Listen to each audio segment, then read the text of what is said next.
राधे राधे मेरे प्यारे भाइयों बहनों माताओं व बंधुओं। आज मैं आपके लिए लाई हूँ श्री स्कंद महापुराण की कथा। बंधुओं, जिसे सुनने मात्र से भगवान श्री हरि की आप पर विशेष कृपा होगी।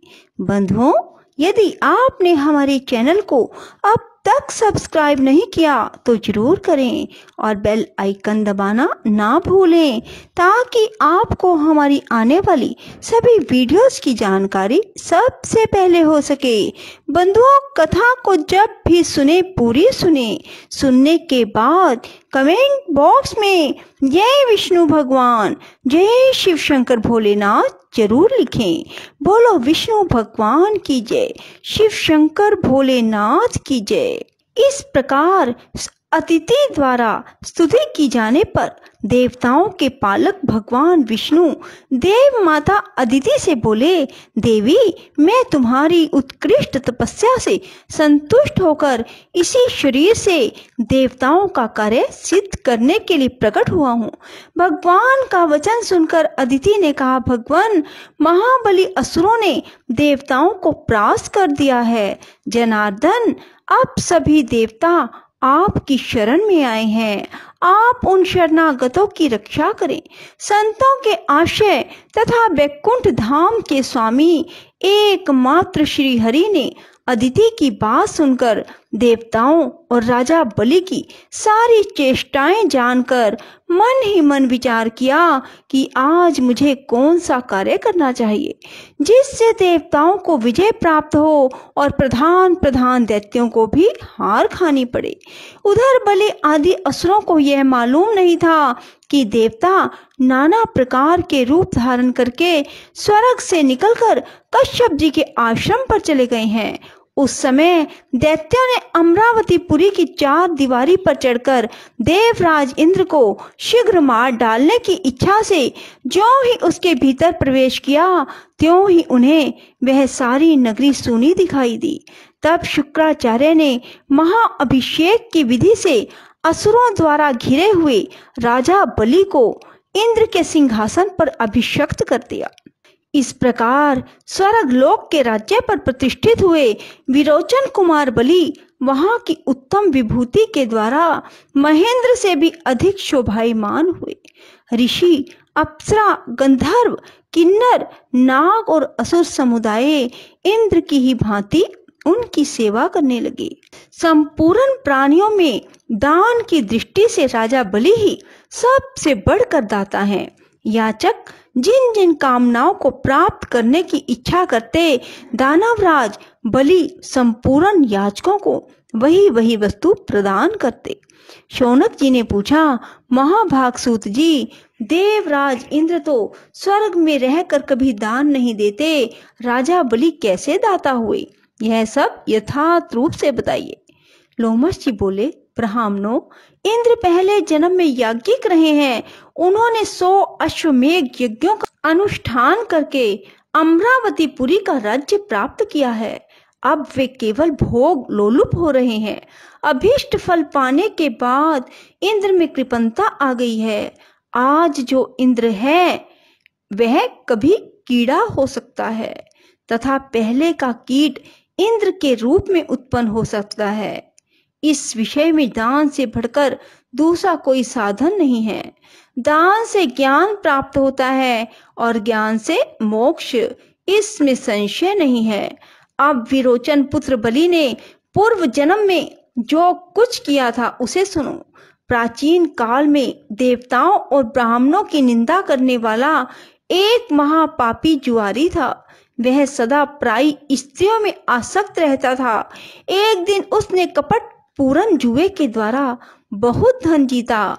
फिर अपने हाथों से स्वस्तिक, पान का तिकोना बीड़ा बनाकर गंध और माला आदि सामग्री जुटाकर एक वैश्य को भेंट देने के लिए उसके घर की ओर दौड़ा। रास्ते में उसके पैर लड़खड़ा गए और उसी समय वह पृथ्वी पर गिर पड़ा। गिरने पर क्षण भर के लिए उसे मूर्छा आ गई। जब मूर्छा दूर हुई तब पूर्व जन्म के किसी पुण्य के प्रभाव से उसके मन में सद्बुद्धि उत्पन्न हुई। जुआरी दुखी होकर खेद एवं वैराग्य को प्राप्त हुआ। मूर्ख और जुआरी होने पर भी उसने पृथ्वी पर पड़ी हुई गंध, पुष्प आदि श्रेष्ठ सामग्री को भगवान शिव की सेवा में समर्पित कर दिया।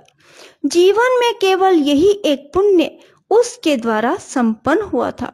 मृत्यु के बाद जब यमराज के दूत उसे यमलोक ले गए, तब उस पापी से सबको भय देने वाले यमराज ने कहा, ओ मूर्ख, तू अपने पाप के कारण बड़े बड़े नरकों में यातना भोगने के योग्य है। उसने कहा, यमराज, यदि मेरा कोई पुण्य भी हो तो उसका भली भांति विचार कर लीजिए। तब चित्रगुप्त ने कहा, तुमने देहांत होने के समय पृथ्वी पर पड़े हुए कुछ गंध और पुष्प आदि को भगवान शिव के उद्देश्य से दान किया है। परमात्मा शिव को वह सामग्री समर्पित की है। उस सत्कर्म के फल से तुम्हें 3 घड़ी के लिए इंद्र का प्रसिद्ध पद प्राप्त होगा। चित्रगुप्त की बात सुनकर जुआरी ने कहा, मैं सबसे पहले अपना शुभ कर्म भोगूंगा। उसके ऐसा कहने पर उदार बुद्धि वाले बृहस्पति जी संपूर्ण देवताओं के साथ तत्काल वहां आ पहुंचे और उस जुआरी को ऐरावत हाथी पर चढ़ाकर इंद्र भवन में ले गए। वहां पवित्र आत्मा बृहस्पति जी ने इंद्र को समझाया, पुरंदर, तुम मेरी आज्ञा से इस जुआरी को 3 घड़ी के लिए अपने सिंहासन पर बिठाओ। गुरु की बात मानकर इंद्र उदासीन भाव से राज्य छोड़कर अन्यत्र चले गए।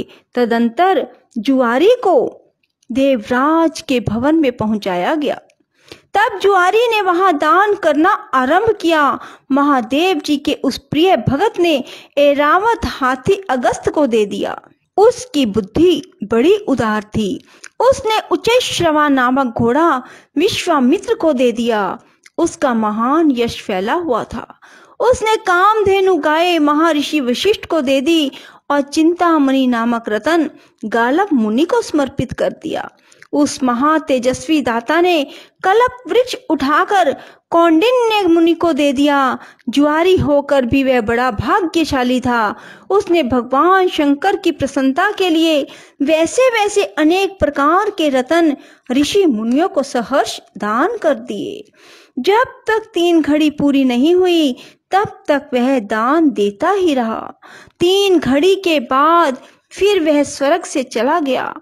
इंद्र अमरावती के सिंहासन पर बैठकर बृहस्पति जी से इस प्रकार बोले, गुरुदेव, ऐरावत हाथी नहीं दिखाई देता।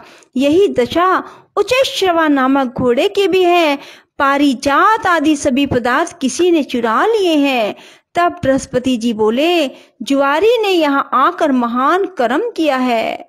जब तक उसकी सत्ता रही है, उसके भीतर ही उसने आज ऐरावत आदि सभी वस्तुएं ऋषियों को दान कर दी हैं। बड़ी भारी सत्ता हस्तगत होने पर जो स्वाधीन होते हैं और प्रमाद में ना पड़कर सदा भगवान शिव के ध्यान में तत्पर रहते हैं, वे ही भगवान शंकर के प्रिय भगत हैं। वे कर्म फलों का परित्याग कर केवल ज्ञान का आश्रय ले परम पद को प्राप्त होते हैं। बृहस्पति जी का यह वचन सुनकर इंद्र ने पूछा, आचार्य, अब हमारा क्या कर्तव्य है? शीघ्र बताने की कृपा करें। बृहस्पति जी ने कहा, इंद्र, अपनी समृद्धि के लिए ये सारी बातें प्राय यमराज से कहनी चाहिए। ठीक है। ऐसा कहकर देवराज इंद्र गुरु बृहस्पति जी के साथ सहसा वहां से चल पड़े। अपना कार्य सिद्ध करने की इच्छा से जब इंद्र संयमनीपुरी में पहुंचे, तब यमराज ने उनका बड़ा सत्कार किया। उस समय इंद्र ने कहा, धर्मराज, तुमने मेरा पद एक दुरात्मा जुआरी को दे दिया, किंतु उसने वहां पहुंचकर बहुत बुरा काम किया। तुम सच मानो, उसने मेरे सभी रतन इन ऋषियों को दान कर दिए। तुम सब कुछ जानते हो, फिर भी एक जुआरी को मेरा स्थान कैसे दे दिया? तब धर्मराज ने इंद्र से कहा, तुम बड़े बड़े देवेश्वरों के राजा हो, बूढ़े हो गए हो, किंतु अभी तक तुम्हारी राज्य विषयक आसक्ति दूर नहीं हुई। केवल 100 यज्ञों का अनुष्ठान करके एक ही जन्म के उपार्जित पुण्य का फल यहाँ तुमने प्राप्त किया। परंतु जुआरी ने तुम्हारी अपेक्षा महान पुण्य का उपार्जन किया। अब धन देकर या चरणों में मस्तक झुकाकर विशेषतः अगस्त्य आदि सभी मुनियों की प्रार्थना करके तुम्हें अपने ऐरावत आदि रत्न प्राप्त करने चाहिए। बहुत अच्छा कहकर इंद्र अपनी अमरावती पुरी को चले गए।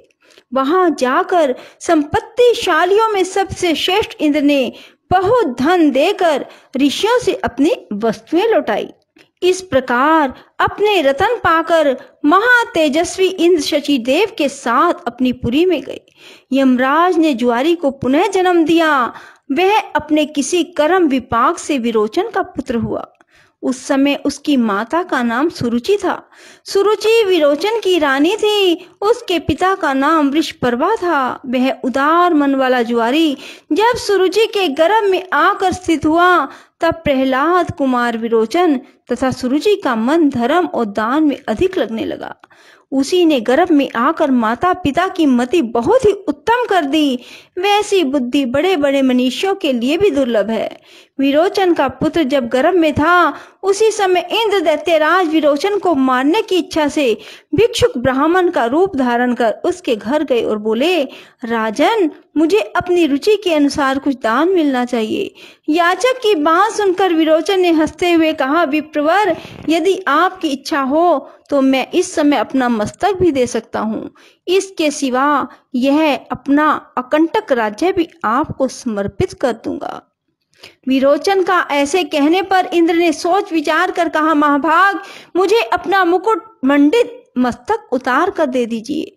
ब्राह्मण रूपधारी इंद्र के ऐसा कहने पर प्रहलाद रूप विरोचन ने बड़ी प्रसन्नता के साथ अपने ही हाथ से अपना मस्तक काटकर शीघ्रता पूर्वक इंद्र को दे दिया। आर्त प्राणियों को अपनी शक्ति के अनुसार जो कुछ दिया जाता है वह दान महान पुण्य का हेतु होता है। उसका फल अक्षय बताया जाता है। तीनों लोकों में दान से बढ़कर दूसरी कोई वस्तु नहीं है। विरोचन का वह दान दैत्य, नरेंद्र तथा नाग, इन तीनों के लोक में प्रसिद्ध हो गया। पूर्व जन्म का वह जुआरी ही विरोचन का महातेजस्वी पुत्र हुआ। पिता के मरने पर जब उसका जन्म हो गया तब उसकी पतिव्रता माता ने अपना शरीर त्याग दिया और वह तत्काल पति लोक को चली गई। शुक्राचार्य ने उसी पुत्र को पिता के सिंहासन पर अभिषिक्त किया। वही महायशस्वी कुमार लोक में बलि के नाम से विख्यात हुआ। राधे राधे, जय श्री कृष्णा। बंधुओं, यदि आपको हमारी वीडियो पसंद आए तो इसे लाइक करें और शेयर भी जरूर करें। धन्यवाद।